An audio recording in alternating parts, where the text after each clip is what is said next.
आहे माझ्या लक्षात. असं नुसतं म्हणून चालणार नाही. हे बघा, आजच्या पौर्णिमेपासून पालखी सोहळ्यापर्यंत आधी आपल्या घरच्या देवांची पूजा करायची, आणि नंतर टेकडीवरच्या आपल्या कुलदेवीला, मक्तेदारांच्या कुलदेवीला फुलं व्हायची आहेत. करेन ना मी. करेन मी असं म्हणणं सोपं आहे, पण करणं थोडं अवघड आहे. जरा नीट ऐका. आणि कसं आहे का, ही प्रथा टाक वाहून नेण्याच्या पूर्वतयारीचाच एक भाग आहे.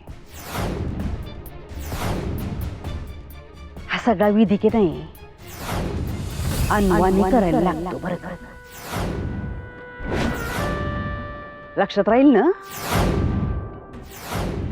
अनवाणी माई, पण ही कुठली प्रथा आहे?